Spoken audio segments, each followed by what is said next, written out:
Hey guys, welcome to Beauty, Cocktails, and Girl Talk. I am the co-founder here at Hey Beauty Magazine. My name is Shruti Sadana, and joining us today will be TikTok star Emma Norton, and she's also an actress. And we have our host, Christina Erickson, who will also be in on this conversation. We have an epic Girl Talk episode for you guys. Emma's talking about TikTok. She's talking about fun dating stories, what she's been up to. And we also have some inspiring conversations, which I'm not going to say any more about because I want you guys to tune in. So grab your drinks, your cocktails, your mocktails, your water, your tea, whatever you're drinking, and join in on this conversation. What is one beauty product that you just could not live without? Oh, that's a great question. I think that one beauty product that I could not live without if I could only have one, which is very difficult. I would have to say maybe the Tarte Creaseless Concealer. I think that that's really, really good. I think either that I'd have to choose or maybe bronzer, because I always love a good defined cheekbone and a contoured nose. That's very important in my makeup routine. I absolutely agree. Bronzer is one thing that when I was, learning, makeup and all that, it was the best discovery ever. Oh, absolutely. It could change your entire face. I'm like, yes. Yes. Yes. And then Emma, so if you could quarantine with anyone living or dead for 24 hours, who would it be and what would you guys do? Oh, such a good question. I think that it would have to be possibly, I think Lady Gaga, honestly, because I'm obsessed with her and I admire her professional work so immensely, and I admire her as a human being. But I think that we'd have to make some really sick costumes and makeup designs and paint. I think that that would be probably the biggest dream come true ever. So definitely that. Love it. Yes, Lady Gaga. Yeah, I was just talking about her earlier today. She's amazing. She's incredible. She serves so much fantasy. I love it. Mad respect for her. For real. Absolutely. So what would be your idea of an epic girls' night in or night out? I mean, if COVID wasn't here, let's just say. Right, of course. We got to keep that in mind. The realistic standards here. If COVID was not involved in this sleepover, not invited, I think I'd have to say, I mean, I gotta have some sushi because I love sushi so much, and me and my girls love that. I think that sushi, and then maybe watching like the Hunger Games series or something sick like that. I think that that could be super fun. Some kind of romantic thriller, fun, dark movie like that, or a good horror movie. And I mean, I love makeup. Obviously, I think that a couple people know that by now. And so definitely I would love to do like style some of my friends and do their makeup. That's like real life Barbie dolls for me. And that's always a blast no matter what.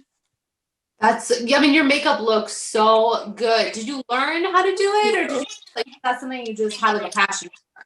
Yeah, I think my whole life I've been surrounded by theater, and I've done dance and, singing and acting and all of the things. And that involves art all the time. And so I think that being surrounded by that for my entire life, and makeup artists doing stuff for plays and things like that, I was always super interested in doing it. And I started doing it in middle school, just a tiny bit, but didn't really have like a platform to do it. And I really got into it just through TikTok in the past year. But I love makeup. Eyeshadow, what is that? It's sick. It looks so good. Oh, thank you. I appreciate it. I was actually wearing these ombre orange and red pants earlier, so I matched it to that. But because of course. But I think it's I'm pretty sure it's the Artistry palette by James Charles. Yeah, it's that palette is incredible. But yeah, no, I just did what would match my outfit the best. And I definitely look like I'm going to a concert all the time. So It looks so good. So good. Yeah, no, that pigment Thank you. is on point for sure. That's awesome. I appreciate it. You guys are so sweet. Okay, congratulations on your TikTok. Like, I mean, it's awesome. Thank you. Everything. So tell me, what was the inspiration behind that? Like, what made you decide to start a TikTok channel? Tell us all. So I think that over the summer of 2020, it was interesting because, or not the summer of 2020, but 2019 actually. I had so many of my friends just being like, do TikTok, do TikTok, do TikTok, Emma. Like, you'll do so good. You'll love it. And to be quite honest, like, I think so many other people thought this before they started too. I thought it was still Musical.ly. And I was like, there's no way in hell that I will be doing something like this. I will not be lip syncing, doing nothing. But I think that when my sister and my best friend kind of were like, just give it a shot, I decided to do that. But the real reason why I really started was because I was in a really big audition one time, and this is the reason why I started social media. And the reason it was between me and two girls, or me and one other girl. And the reason why they didn't choose me was because I didn't have a social media following at the time. And I was so crushed that I didn't get this really big role. And I think that really lit the fire under my stomach to work my butt off every single day and make sure that they couldn't refuse me again. Wow. Yeah. Well, I can't believe how much social media has influenced our society. I mean, I think it's great. Oh my too. God, yes. That, like, oh, you don't have social. I would be like, what? Like, what? Yeah, I was just so taken back, and I was like, oh, okay, bet. Like, I don't have a social media following. Well, then I'll see you in a little bit. And I genuinely, I don't like not getting my way, especially when it's so important to me to always outwork everyone that I can and be the best version of myself. And I really took it as a challenge and decided, like, you can either be defeated by this and stop, or you can work your butt off every single day until they can't say no. So love that attitude. Love it. That was it. It's so funny because social media can be so, they could say, oh, you've had negative social media attention, so we're not going to choose you. But then this time they're like, no, you need to have massive social media following. And that's just crazy how there's two extremes to social media. Yeah, it's really hard to figure out what's going to please anyone and any industry. But I think that because social media has become such a huge way to promote movies and promote TV shows, and people who have followings, like YouTubers, they did acting in the past like 4 years. That was a huge thing that started with YouTubers.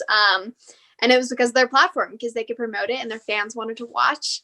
And so I understand it. It's just unfortunate when maybe working hard and talent isn't seen equally to a social media following.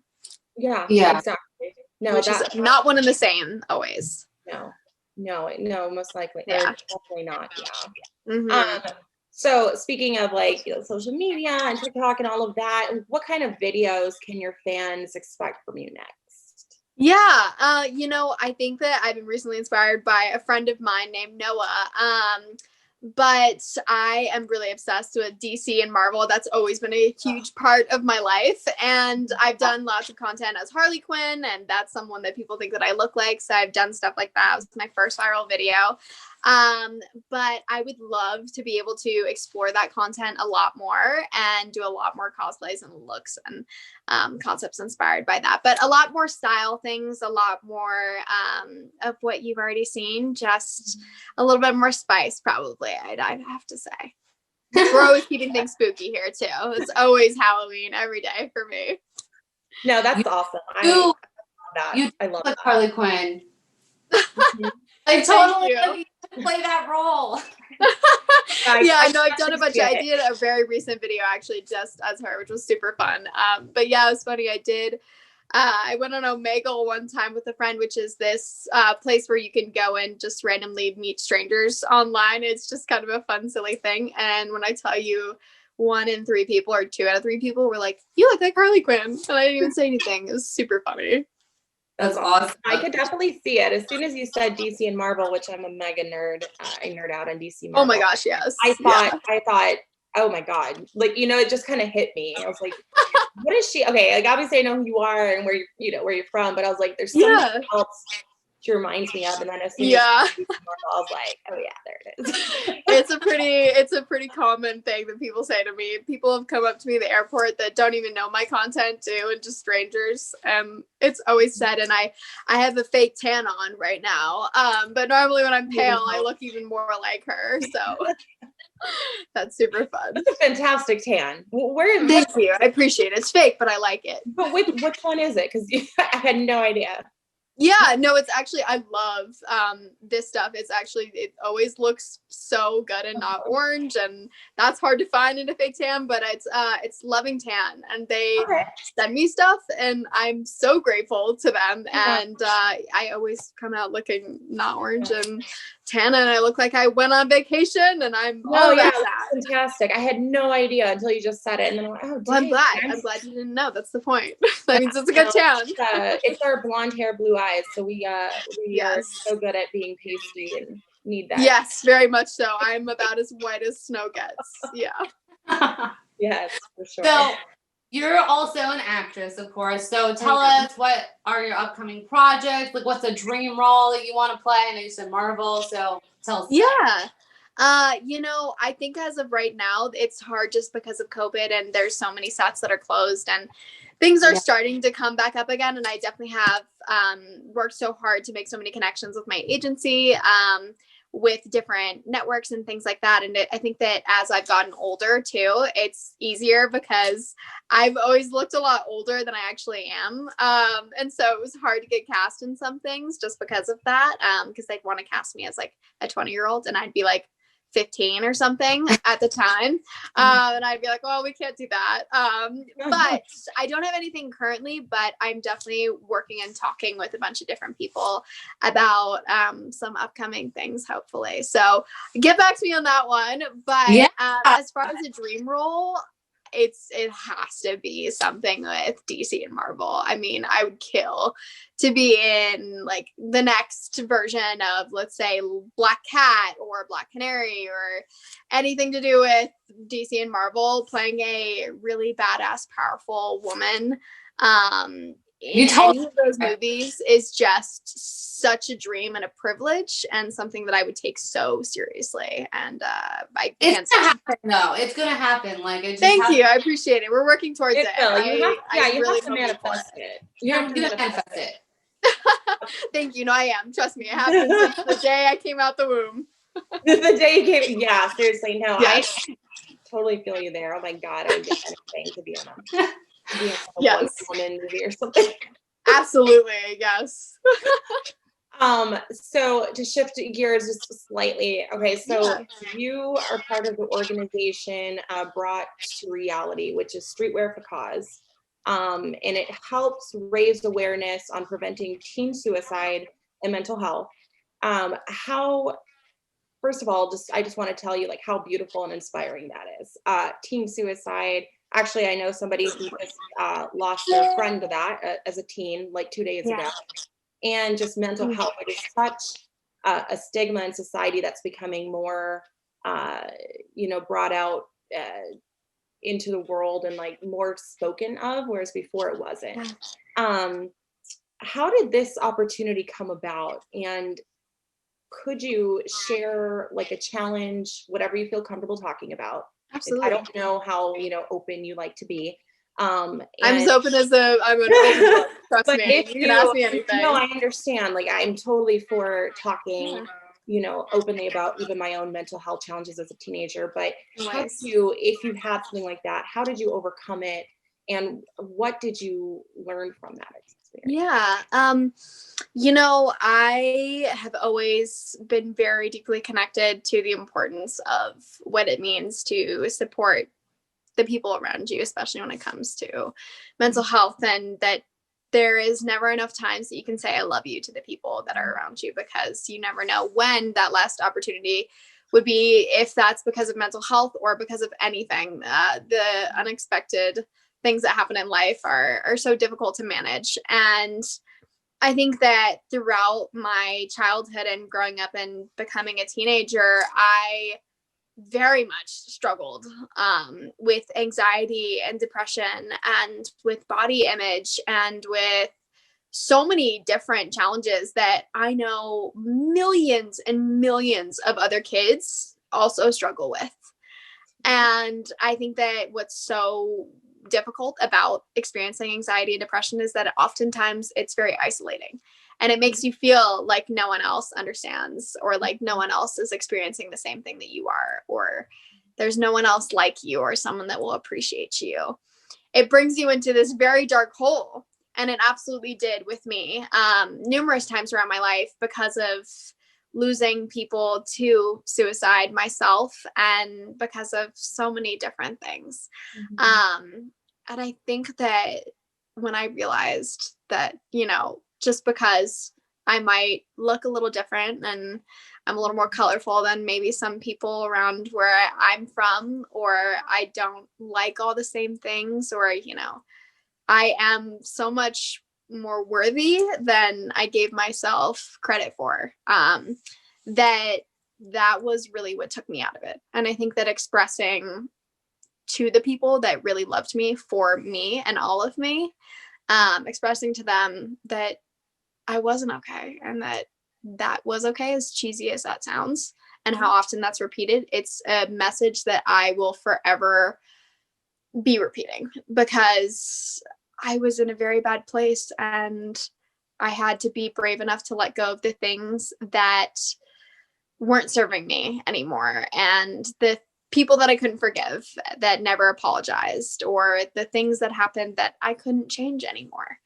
And by letting that go, and saying goodbye to those things, I was awarded with the most beautiful hello of art and expression, and people who loved me for all of me, because I decided to love all of me.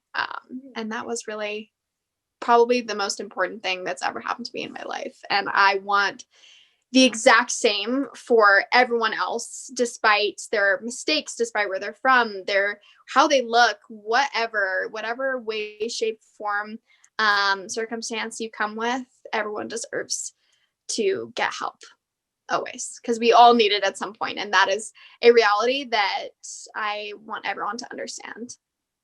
That's beautiful. It's Wow, that was so deep and beautiful and inspiring. Oh, thank you. Thank True. I mean it very wholeheartedly. We all need help sometimes, and it sounds silly, like but that everybody. comes in all different forms. And it's everybody, you know. It's so crazy. Oh my gosh, yes. You said, like, it's such an isolating experience, because that anxiety, that depression literally makes you feel like you are the only person in the world that feels as you do. And some of us who, you know, suffered through it, myself included, are able to come out on the other side and kind of be resilient. Some of us aren't so lucky. Some of us are, you know, touched differently by it, and, you know, kind of succumb to it, which is where, you know, we get that suicide rate. Yeah, it's a very harsh reality, but it's a very real one. And there's so much work to be done, which is why I just think it's so beautiful, kind of, you know, that you're using your platform for that, because there is just now in this area, the last like 10 years even, where we really truly started kind of putting it out there. And so to use that platform is amazing, because there is just so much more work to be done. And yeah, and if only, you know, even just more people in your position could do that. Just imagine 10, 20 years from now where we'll be on those rates, you know, maybe down to 0. That'd be nice. I could not possibly agree more. So we're gonna switch gears a little bit. We're gonna do some light, fun girl talk. Love it. So whatever you're comfortable with. But okay, so one of the questions is, what is the funniest pickup line that someone has used on you? Maybe it's your boyfriend or somebody else, but yeah. Okay. You know, I think that, this was pretty funny. I think that this is definitely my Instagram direct messages. 100%. There's a lot of pickup lines in there. But one very distinct one that I remember was someone came up with this very, very long illness. They were saying like phloxinoxyhelification, like just gibberish. And they said, I have this, and I looked it up. It's not real. It's not a real disease. And then they said, you know, like, I have this, and like, I only have so much time left, and the only way that I'll be saved is if you kiss me and go on a date with me. And I was just like, really? You went, and it was like 2 pages long. I was like, you went through all that effort. I was honestly like, I responded to the DM actually, and I was just like, you know what? Credit for that. That was A for effort, man. A for effort. That is hilarious. The dedication, I was very respectful of. That's dedication. That's like an entire novel they just wrote. Oh no, truly. This man wrote me a novel. I was like, wow, you must really be in deep need of this medication of this date. Yeah. I mean, that is. Yeah, that's a true fan for sure. Yeah. That's one way to put it. Exactly. And, you know, speaking of, you know, dates, oh my gosh. I mean, obviously you didn't go on a date with this person, but what's the most memorable or funniest first date story of yours, if you feel comfortable sharing? Yeah, no, of course. That's tricky. I think that funny. Let's see here. I've had a couple not so good ones. I think I can laugh about it now. Maybe not at the moment, but I definitely can laugh about it now. But this was so funny. There was one time when I don't even know how long ago it was, but we went to the movies because that was just what everyone does at some point for a date. I don't even think that's a good date, but we went to the movies, and as soon as we got to the movie, basically, I was with him, and he was like reaching over to grab like my cup or like his cup or something like that. And he comes back and he just like hits himself in the face, and his whole nose, like right side of his face, just starts gushing blood, and like got on me, got on him, like got on the chairs. It was like a bloody massacre everywhere. It was so disgusting, but obviously not his fault. And I was like, I'm sure he was mortified. I felt so bad for him. I didn't even care that I got blood on me. I was just like, I feel so bad, because I was trying to like calm him down. He's like, I'm so sorry. Like, I didn't mean to. And I was like, of course you didn't. But yeah, that was definitely the messiest first date that I've ever had. And we did go on another date after that, actually. So it was not that big of a deal. But that was definitely a memory. I don't think I'm going to forget that anytime soon. I don't think he's going to forget about it. No, I wish he would. I feel so bad. I was like, you poor thing. You must be mortified. Talk about an icebreaker. Oh my God. Yeah, it's something like, oh, hey, nice to meet you. Let me just get my blood all over you. I was like, that's a little bit more personal than I was expecting, but you know what? We roll with the punches here. Literally. Just punching himself in the face. Oh, goodness. So I don't know if you had this in your yearbook, but you know how they have like most likely voted as? Yeah.